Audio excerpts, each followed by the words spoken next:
Hi everyone, my name is Niki Marinov and I'm a material artist at Frontier Development. First of all, I would like to thank Adobe and the Substance team for having me here today. And today we're going to be presenting a very unique and interesting project that we worked on for the last couple of months. Today's talk is going to be separated into 6 different segments that I hope we will manage to get into an orderly manner. First, before we start, a little bit about myself. I come from an engineering background, but my creative part of me always wanted to do something else, so that's why I'm here today. I'm very into photography and traveling, and that really ties each other well, especially in a fun city like San Francisco. But enough about me, you're not here to listen about that, so let's continue with the talk. So as I said, the talk is going to be separated into 6 different segments, which I'm going to cover my journey with the Substance team until now, how we craft beautiful games at Frontier Developments. I'm going to be showcasing my very own signature series collection for 3D assets. I'm going to give you some tips and tricks in Substance Designer. And then we're going to go into a graph and do a deep dive into how I create some of the shapes and some of the nodes. And in the end, everything will tie each other into Unreal Engine 5. So my journey with the Substance team started back in 2018 when I started using the Substance tools. And in 2020, I entered the Meet Mat competition, where I ultimately won first place in the student category. That was a very valuable lesson for me because I learned how to work with Painter in a very proficient way, and that really pushed my career forward quite a lot. Back then, I had the issue that I tried to get a very unique team because everyone else was doing like pop culture, science fiction, and I wanted to get something unique. So I was searching for a team, and then I decided, why not try something more close to me, so something from my own culture. So this one was inspired by a Bulgarian costume called Kuker, which is a costume that is supposed to scare away evil spirits. And that's why I chose that, and people seem to really like it, and that's the final result here. And fast forward a couple of years later, in 2023, I was nominated for the Substance Designer Insanity Awards with my Stacked Suitcases material. This material that you see here is entirely procedural, made in Substance Designer, with the exception of the cobwebs, which were generated in Houdini, and the stickers, which were made with a sticker generator in Substance Painter, which I will show you now. Here is how the generator works. I took an atlas that I made in Photoshop, I got it into Substance Painter, and then the generator takes the edges of anything I paint out with different alphas and applies damage to it to age it down. And in a couple of seconds, you're going to see the before and after.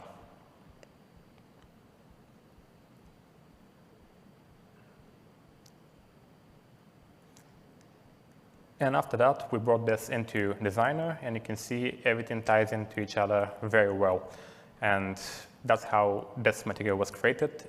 It's basically 9 different materials that they are combined into one in the end of the graph, and then you add the cobwebs and you add the stickers on top. Building these connections with the team not only improved my technical skills, but also provided me with valuable insights of how to apply these into my day-to-day work. And speaking of day-to-day work, let me show you what we do at Frontier Developments.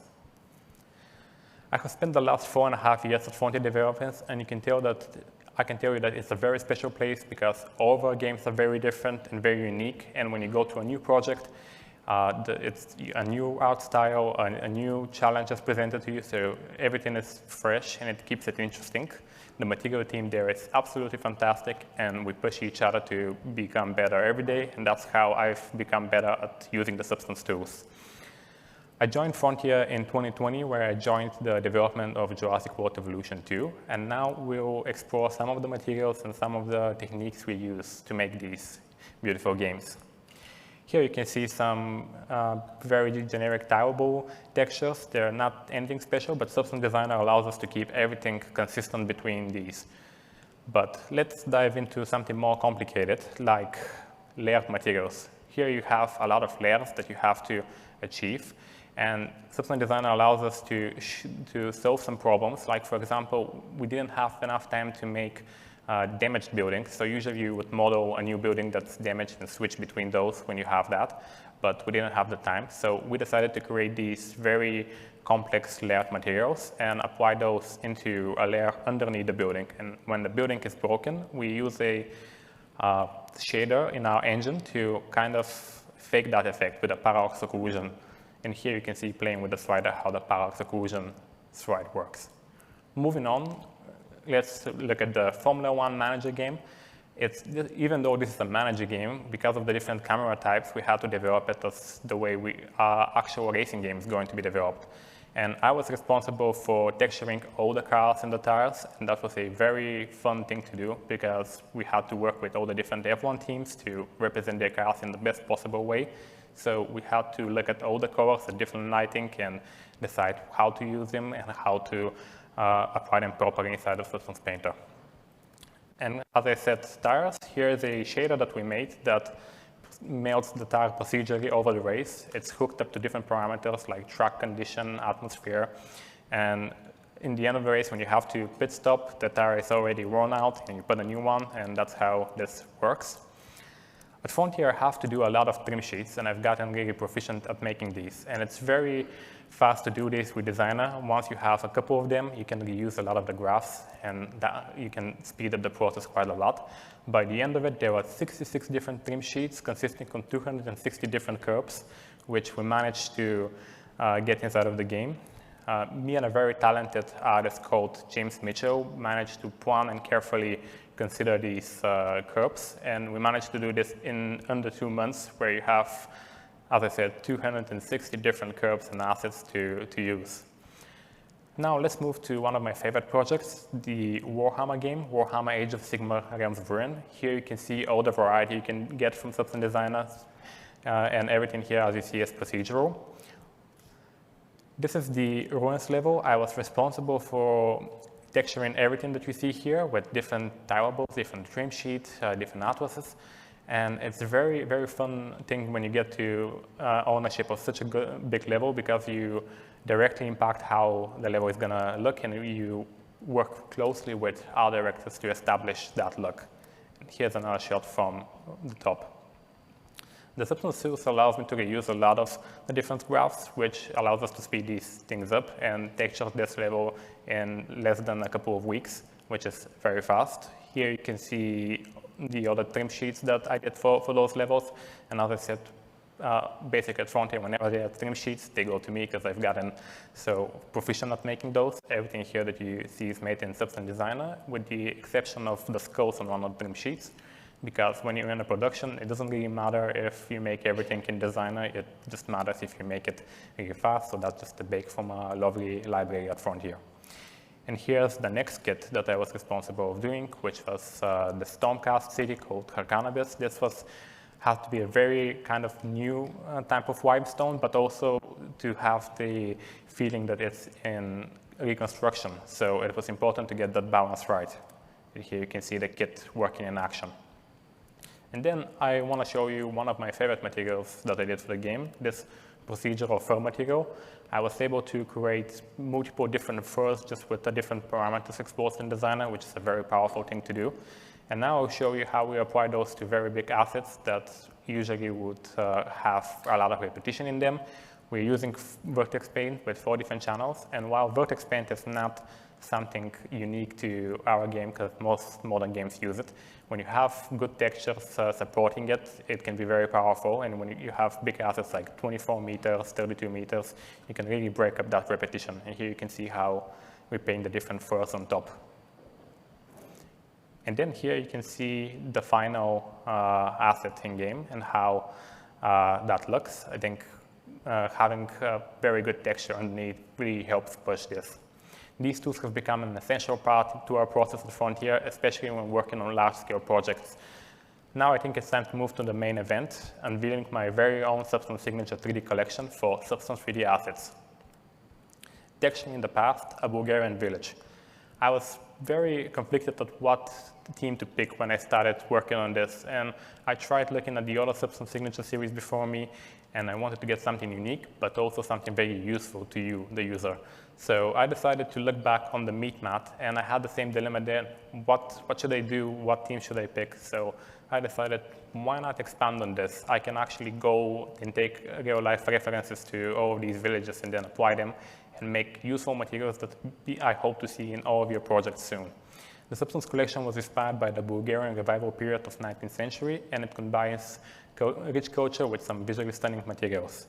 And here are the 10 different materials. The collection consists of 10 materials with different parameters that you can change the look of the materials drastically, and it relies heavily on the wood materials that we reuse to a lot of the textures.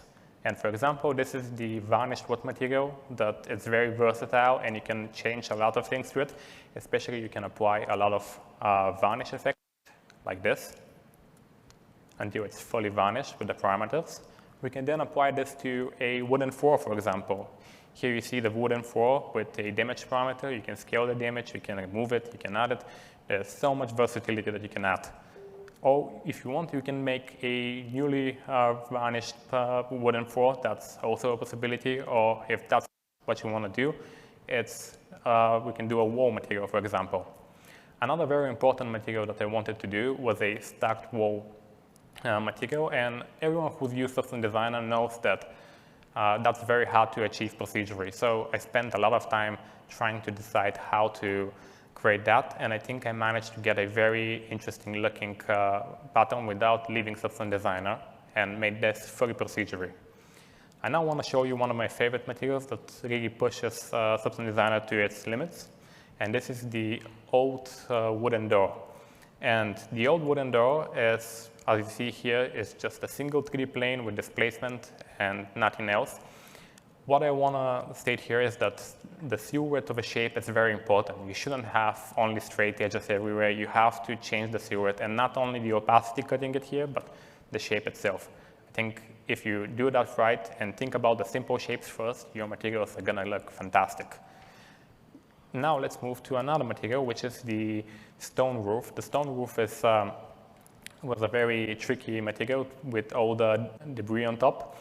Everyone who's used game engines like Unreal Engine 5 know that when you put something with a lot of small details on it, especially like thin shapes like the pine needles, when you apply some compression to that, it's going to get ruined because they're very small. So it was very important to get it right to work outside of Unreal Engine, but also work inside of Unreal Engine 2 with the compression. It's very important to know where are you going to be using the material before you start doing it, because there's different ways to approach that, and you should always test your material while doing it into the end project. So when you start, make the shapes, test them in Unreal, come back, look at them again, and then again and again. And here, just with a simple parameter, we click a button and we get a simple terracotta roof, and we can change the density of the roof, we can change the density of the debris, we can even turn it off if you don't want it. This is a traditional work, which is handmade. It's called cherga, and all the patterns made different things, and they're from different regions of the country. And it was important to get a nice looking fabric material, but also get the patterns right. Here's another variant of that. This is the stone floor. I had to make a lot of variation for the stone floor because for the end result I wanted to have a nice cobblestone street that has a lot of variation, and here you can see all the different variants for that. And we can add it, make it more worn down, or we can make it like an old cobblestone, or maybe we want it overgrown. We then move on to the window material, which is similar to the wooden door. This one has a lot of parameters that it's very flexible. We can make it new, we can make it old, you can make it broken. You can open and close the different the blinders. So that's very versatile, and I needed a lot of variation for the end scene. The plaster wall material is also one that's very unique. It has a lot of materials inside of it. So from it, you can probably make something like 30 or 40 different, completely different materials, and that they're mapped into a single parameter that you can change that we'll cover a little bit later. And here you can see all the different variants that you can achieve with that. And the next one is the foliage atlas. I was never really good at foliage, so I decided to challenge myself on this project and wanted to create a very good foliage atlas material and then learn speech tree to apply that to the foliage. And here, everything you see is a single texture without the parts. And the end result, this is all the different flowers that you can achieve from just one single texture, which shows us how powerful atlas created in Substance Designer can be.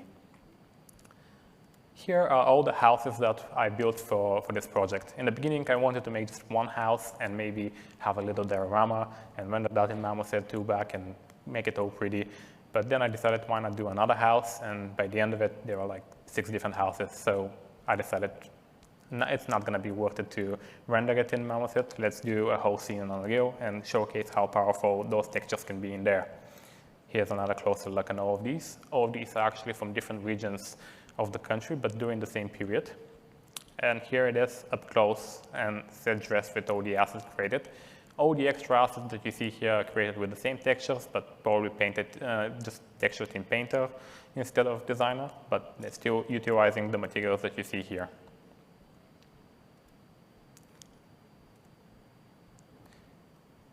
And you can see how much variation we can get with these, just in textures, nothing else.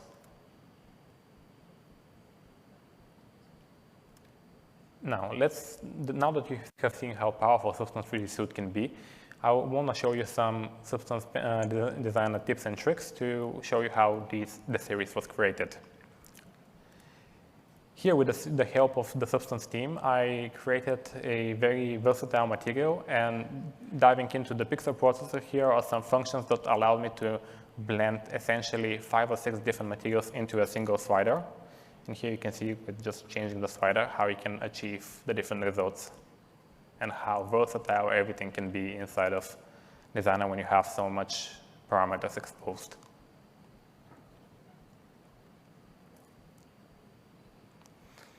In the beginning, I mentioned that it was very important for me to get the stone wall right, so I want to show you just a quick example of how that was made. I started with the tire random 2 node, which was very helpful to get me a good starting point. And then I warped it a little bit with some vector warps, normal warps, and then using a flood fill and a flood fill to gradient and a flood fill to random grayscale, I broke down the tiles a little bit more. After that, I do the classic flood fill to flood fill random grayscale 4 times to get some chipping on the edges to make it look more natural. And once I'm happy with these shapes, I can move on. I never start adding noise before I'm done with the shapes. Adding noise just for the sake of adding noise is a really wrong approach. You have to get your shapes right, and after you're certain that your shapes are correct, you can then move on to adding noise. And that way you have a very nice and clean material. And here you can see the shapes being inflated and then with a non-uniform directional warp, and that allows us to get the stacked effect that it's very hard to achieve.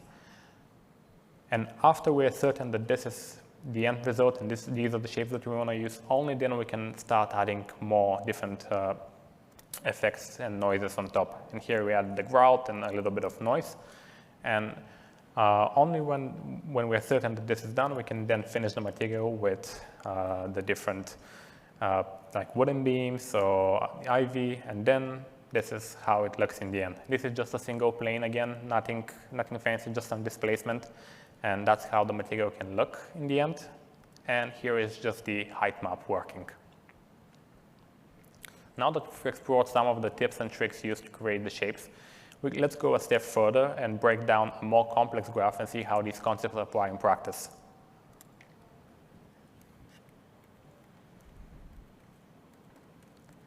As I said, the shapes are very important, so I want to show you the old wooden door and how we can create simple shapes, and from the simple shapes, without adding any noise, how far we can push these shapes. Here I start with a very simple tile generator grayscale that allows us to get the plank shapes, and then using different masks, we can apply this to the 3D view, and here you can see how that's a very simple approach, but we need to get the shapes right in the beginning. I then blend everything into an RGBA merge with different colors, and I want to separate my vertical from horizontal shapes, and I'll show you why in a second, but also this is a very clean way to work. You can always come back and change the initial shapes, and that's going to change the whole material as a whole. We can then start looking at these shapes. So for example here, I inflate the shapes with some random grayscale in the middle, some gradients. And this allows me to utilize the full range of the slope when using slope blur and using some of the other effects later on. And here I can start applying some of the bevels and slope blurs. So sometimes when you apply bevels, you get these artifacts and these jagged lines that you get here. And don't be afraid of those. Try to use those into your advantage. I always use these artifacts as like a wood chipping effect or something else when I'm trying to create these shapes. And here, here's an example of that. You see all of the different artifacts. This works quite well when you want to get that effect later on. So don't be scared when you have artifacts like this. Just use them for your advantage. And by the end of it, this one looks like this without using any noise on top. So this is just the shapes, and we don't have any straight lines here. That's very important. Let's move on to the other ones, and I'll show you why the vertical and the horizontal shapes should be separated. So when I start with the vertical shapes, so the vertical shapes basically two very basic cubes, nothing special about it. And the difference here is that when I use slope blur, I use it, that's basically my favorite node. I try to get the quartz noise to be very low, like 256 to 128, and I always try to have it one of the parameters to be lower than the other one. And the difference here is that you have to get the width parameter or the x parameter lower than the height parameter, and for the horizontal ones you have to do the totally opposite one. You can't really combine it and get the same effect. And that here, if we change it a bit, we'll show you how this effect can get us very different results. And by the end of it, we get this. So again, no noise, just warping the shape and getting what we want to get right. And we do the same thing for the horizontal planks. The only difference here being the noise is styled in a different direction. And we get the same effect, but horizontally. Now let's see how these two blend with the rest of the shapes. You can then apply these on top. And once we have them here, again, this is the basic shapes, no noise applied on top. This is what we get from paying attention to all the different shapes at the beginning. So that's why I want to say that this is very important. Now let's see how we do the damage effect on the wood. That's a very simple approach that I learned at Frontier from my lead, and it's a very powerful way to do it. So here you get the shape node, so that's a very simple one, and you start creating some shape that looks like this. You then warp it with some directional noise, like directional scratches or directional noise too, and then you tile sample it onto a shape. And we need these two different shapes to do two different things, like the macro damage and the micro damage. We then use these in another tile sampler, and we use the wooden shape as a mask, but we invert the mask inside of a tile sampler to get something like this, that we can then subtract for the shape to get the effect. And now I'll show you one of my favorite nodes, or maybe my favorite node. It's called the metal edge wear node, and I use it for everything except metal, which is it's a very powerful node, but yeah, I don't use it for metal. So this node essentially allows you to get the shape that you create from here and allows you to sharpen up the edges. It highlights all the edges here, and this allows you to create something called perceived sharpness. I don't like to sharpen my material with Auto Designer. I like to add this little edge in there, and when we're working on games, sometimes we have to use very low resolution textures like 1024 or 512, sometimes even 256. And when you have perceived sharpness, these textures can look very high res, even though they're very low res.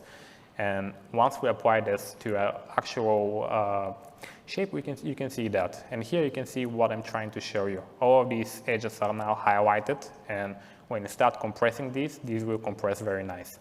And another neat trick that I learned during the creation of these materials with the Substance team is it was very hard to optimize most of these, and usually the metal edgeware requires a curvature and a ambient occlusion inputs. But if you switch the ambient occlusion input to just a histogram scan, you can save a lot of time on this, and the end result is not going to be very different. So that's a very neat trick that you can try.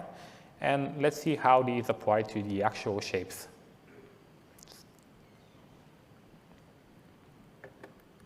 Here you can see when it's subtracted how it looks down here. Everything has to be very subtle. You don't want to have a very harsh effect like subtracting with very high values. We just want just a little bit. It has to be very subtle to achieve this. And here is like the perceived sharpness effect that I wanted to show you. Here's the before, and once I add it, it's a very subtle effect, but it's going to compress very, very well. And once we're happy with the shape, only then we can then move to secondary shapes. We have to be absolutely sure that this is the right shape that we want to use, and after that, we can then move on. Here, the secondary shapes are all the metal ornaments and all the metal bolts and hinges that we added, so you can see them here. I'm not going to deep dive in how to create these shapes because they're not very complicated, but I want to show you how this applies to the material itself. Now that we have everything in order, let's add this, and now you have these shapes added on top. That's how we can push Designer very, very hard. And once we're happy with this, only then we can start adding noise and start adding different effects and colors and roughness and all the other different maps that you might want to add. And then we can add the stone wall in the background just to have this have a more finished look. And once we're happy, we can then move on to the coloring part. And in the end, let's see, view outputs. This is how the whole material works. And this is the damage you can see, and just from a distance, it looks very sharp.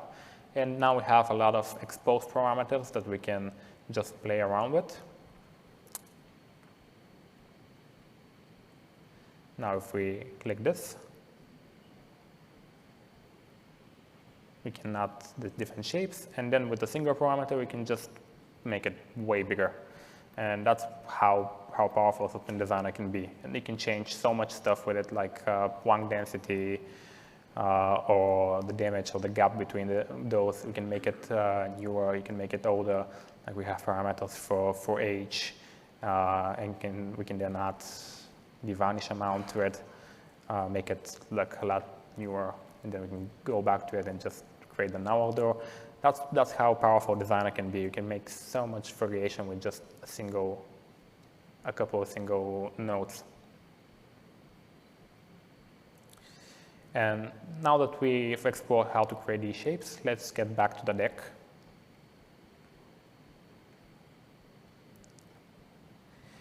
Seeing these graphs come together is valuable, but it's also exciting to see them applied to larger scale projects like Unreal Engine 5.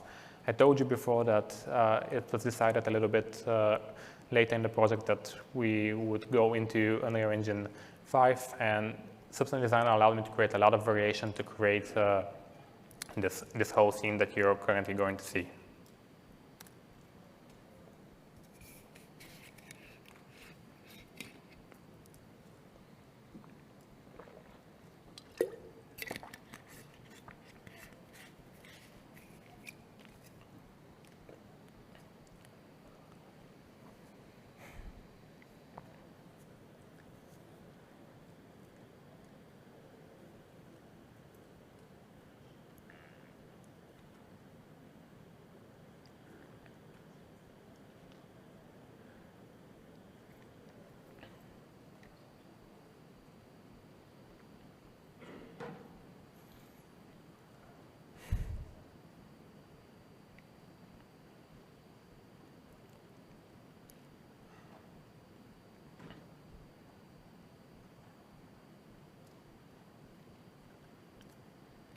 Here are the hero shots of the project.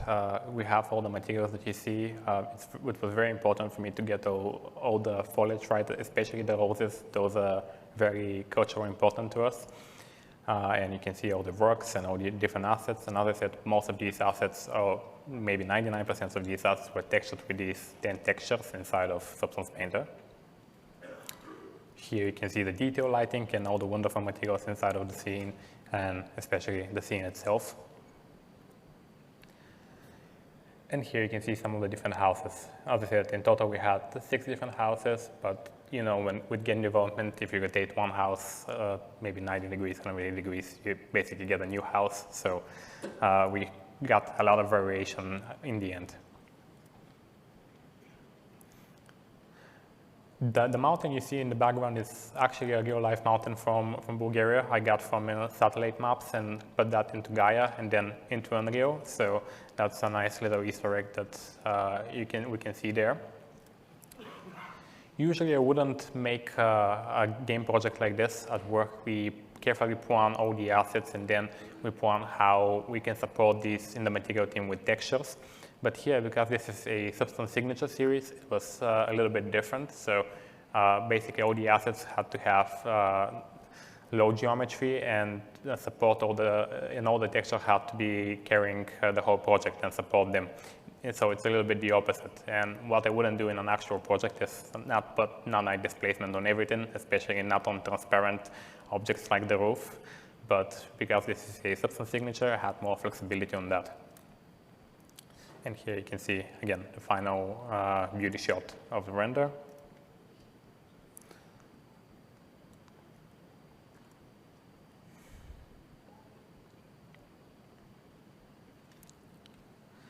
Here you can see the cobblestone road. For me, it was important to get the blending right and have this look very natural.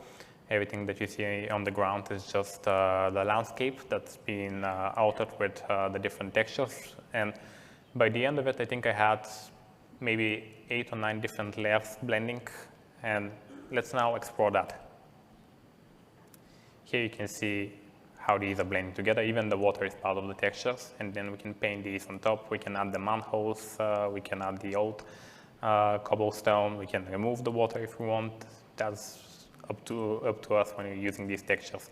And having good height maps allows us to blend them very nicely. Here I can test all the different materials, which allowed me to art direct what I want to get right, which is a very powerful way to work with Substance Designer. You can try very different results and have very different looks very fast. And because I said all the textures needed to support the assets, most of these are not even assets, I just projected decals from the same textures, just so you can see how powerful it can be. By the end of it, I think I had 400 different texture sets exported from just 10 materials, and I had 160 assets supported by these textures. You can iterate and change things very fast when you have good materials in Substance Designer, and you can create so much variation and so much different versions of what you're trying to create. That's very important when you're working on projects and when you want to work with art directors, because they often like to see what you do, what you can present to them. So having different textures, like 10 different textures to show them before that is very good. That allows us to work very fast and convenient. The Substance Suite continues to push the boundaries of what we can create, and I'm excited to be part of that. I'd like to thank the Substance team for having me today again. I really hope you enjoyed this talk and that you take something away from it positively. Thank you.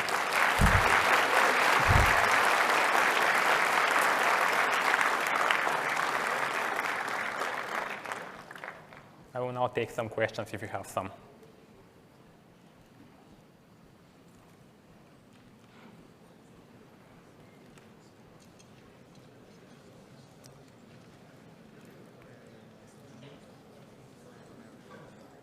Yeah.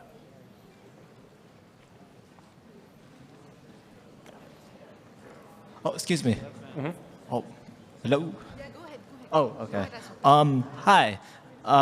So you did your fur texture in Designer, right? Yeah, that's correct. What was your process for getting the base shapes for that to look good? It is very important to create the strands of hair, but as I said, those strands of hair don't often render quite well in game engines. So you have to get some soft shapes going on first before creating the little strands of hair. And then the same way I showed you how I combine these shapes in the damaged version of the door, like when I create the shapes and then add it to a bigger shape in Tile Sampler, and then I scatter it again. It's the same way how you do it for the fur. You create the strands of hair, you add them to the little clusters of hair, and then you scatter them again in the Tile Sampler. And then you can control the direction of that with vector maps. With vector maps, you said? Yeah, you can create, like from a Gaussian noise, you can put it into a normal node or to a gradient, and you can put that into the Tile Sampler vector input, and that way you can create the direction that you want to create. That's really smart stuff. Thank you so much, man. Yeah, no worries. Thank you.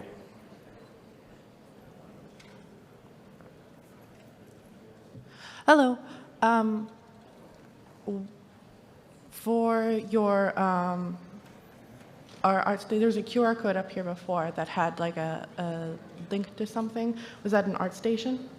Yeah. That's all the links that you can find for me. Would you be able to pull it back up so I can scan it? Yeah, sure. Thank you.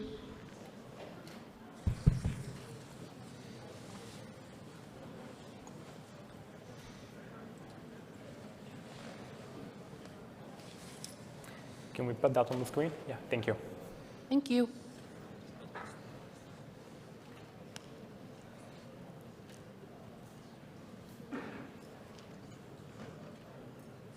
Much appreciated. Hey, how's it going? Great talk. I just have a quick question. I'm curious, is it possible, like you showed all the parameters you're changing inside Substance Designer, so can you do the same thing in Unreal Engine and export all those parameters and then change it live in Engine rather than having to go back to Designer? As far as I know, that's not entirely possible right now. And often it's more important to have the final result in Engine when you actually working in a production. So the short answer is no, but as I said, I've exported probably 40 or 50 different versions. I got those in Engine, and then I experimented what I like and what I don't. Thank you. Hello. I'm here.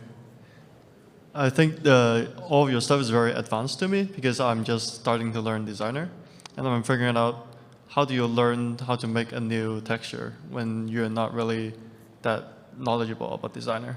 Maybe my method is just follow tutorials on YouTube, but ended up always like copying the methods and nodes, but not to like make them myself.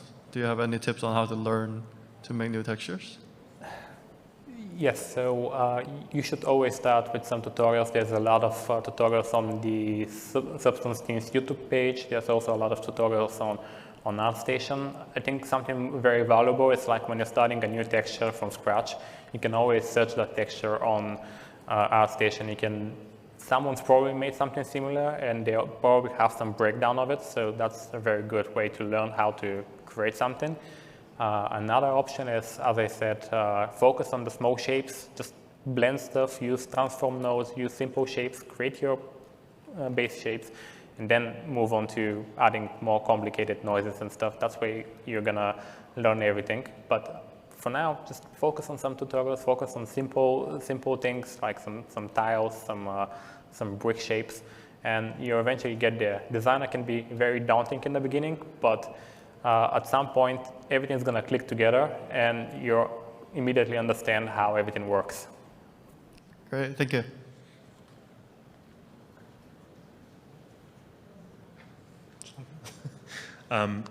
Hey, thanks for the talk.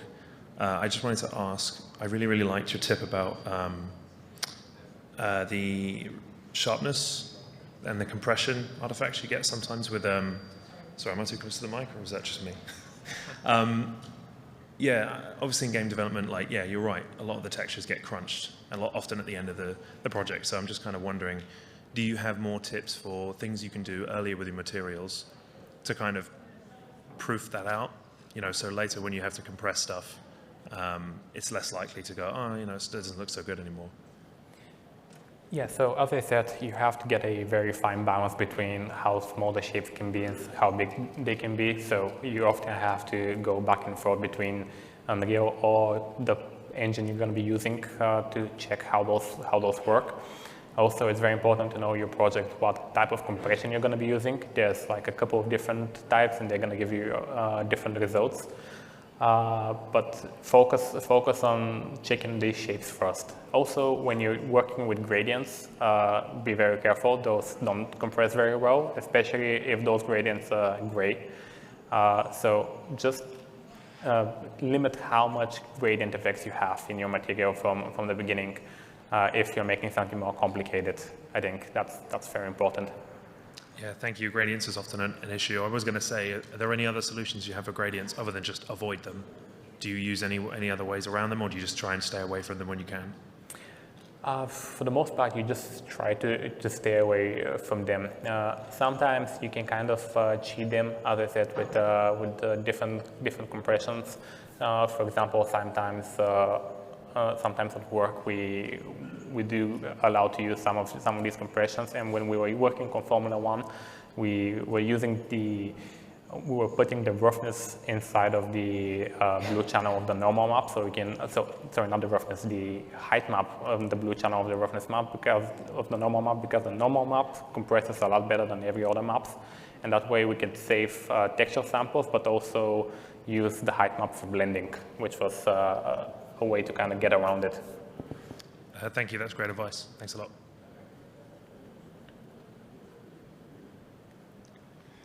Hi, this was just a quick question on, oh, sorry, were you, I'm so sorry. Okay, thank you, I'm so sorry. This was just a quick question on the environment itself. Is that from me? Sorry, this is weird. There was, specifically with the windows, you have a nice little kind of not gradient, but dust effect around the edges. Are you using a actual designer like material for that, or are you using decals of that in your environments? Yeah, as I said, everything is made in Designer. The only decals are the ones I showed in the presentation. So usually all of the materials are displaced, and that's how they work in Unreal for this scene. The only difference was with the windows because the displacement wasn't working correctly. So what I do there is I map the windows onto a plane, and then I start cutting around the window with the mesh, and then I extrude my mesh with that and map all the other parts of the window. And that one basically doesn't use any displacement, just like a single mesh, and all the gradients and all the dirt is just part of the texture.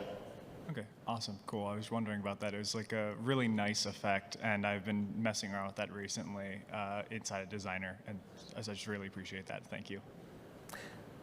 Thank you. Hi. Really nice talk. Thank you for the inspiring sharing. I have questions about more of an Unreal side, because I saw you using it's a vertex color painting to blend between the height map of different material on the road. So for that, I'm curious, because what we saw in the Substance Paint designer part is you design a material that can generate different appearance by tweaking the parameter. So in the Unreal part, is all the materials in the scenes are using like the same logic, like the shaders to blend between different materials, and like how do you are they using the same logic to blend between the height map, or can you share a little bit more about the shaders in Unreal you're using? Yeah, so the fur texture actually, that was in our own proprietary engine at work called Cobra, and that's how we did it there with the vertex painting, but vertex painting basically works the same almost everywhere. So the most important thing, as I said, is just you have to have a very good height map, and you have to have a very consistent color. The color shouldn't be very noisy because that doesn't blend very well. And when you have the good height map underneath, the height map has to be a little bit more simple, I would say. So I always put a little bit of whir at the end. So maybe put an anisotropic noise, but like 0.003 or something like that. And that way you have a very nice and simple height map that you can then use for blending inside of any engine. Hello, thank you very much. Thank you. Hi. So I was just wondering about something with the environment itself. So I saw that you're using nanite displacement for everything, right? So on the cobblestone like corners and everything, on a corner I saw that it wrapped around seamlessly and all that. And did you not have like a seam on the corner so it didn't inflate and like make a gap or anything like that? You know what I mean? So because this is like a whole landscape object, you won't have any seams because they're just blending on the whole landscape, and at the end they're just blending with another texture like a grass texture. So you wouldn't have any seam. But on the houses itself, they have like another mesh on top for the different cobblestones that they sit on, and then you set dress around with some stones around the seams. So that's where you won't have any seams. Okay, so you just had like them extra stones on the corners and stuff, covered up. Yeah. Okay. Yeah. Thank you. Hey, so yeah, I just have one question. I noticed a lot of your material work is more realistic or, based in realism. A lot of the stuff I've done is more stylized. So I was wondering if you have any advice for kind of transitioning between stylized materials versus more realistic kind of things. So stylized is harder than realistic materials. And for me, I think you have to master the realistic ones before you kind of move on to the stylized, if you're doing them procedurally, of course. And I think the tips there is that I said apply to, so you start with the simple shapes again. Everything has to be gradual, focus on the macro shapes. And the only difference I do, because we have stylized projects at work, is at the end, maybe I'm not going to play so much with the noise. I'm going to stylize a bit more with the shapes, make bigger chipping edges, for example, or maybe I'm going to be using more simple colors, more gradients. Stylized art uses a lot more gradients, and then maybe I can do some stuff to the normal map to kind of soften it a little bit with some swirl bursts. But you have to be a little bit careful, because when you're using swirl bursts on the normal map, you can kind of change the direction of those vectors, which might result in incorrect results. But for the most part, you can do this. Actually, last year's talk for Prince of Persia here at GDC has a very nice breakdown on how to approach these stylized effects. Got it, okay. So it sounds like realism is kind of where to start before going into more stylized kind of work. Is that what you kind of recommend? Yeah, exactly. I think mastering realism is the way to go. And once you kind of understand that, you're able to get everything done fast and precisely. Got it. All right. Thank you. Yeah, thank you. Hi. I had a question for you, more on the geometry and your mesh side of things. I was wondering how in depth you go for that, or is it mainly just like the planes and cubes, or what for that? Are you referring for the geometry of the scene? For like the houses and stuff. For the houses. Also for the houses, a lot of the geometry is just very simple, so very simple shapes, and I just add a lot of geometry to the places I know that I'm going to be displacing inside of Unreal. Okay. Everything else is there to support the textures. So once you map those textures to the houses, you can then decide what you want to change from geometry and what you want to change. And as I said, usually when you work on a game, you do it the other way around, where you can start creating the modular pieces of the houses and then think about how the textures are going to support them. But because this is a signature series, it's the other way around, where you constantly have to see how the geometry of the house will support those textures the best way possible. Okay, cool. Thank you. Thank you. Excuse me. Okay. Hey, Niki. Wonderful talk. I hope you're enjoying your time at GDC. And since you're a speaker, I was curious, are you open to performing more talks or collaborating? And what would be your preferred method to approach you about those potential collaborations? I always like to do more talks. Everyone who knows me basically knows that I like to help students all the time. So I try to just teach the way of how to start learning more about these tools. And you can reach me on ArtStation, LinkedIn, or my email. Okay. We can talk about it after the talk if you like. Yeah, I would. So I'll Perfect. wait here for you. Thanks. Perfect. Thank you.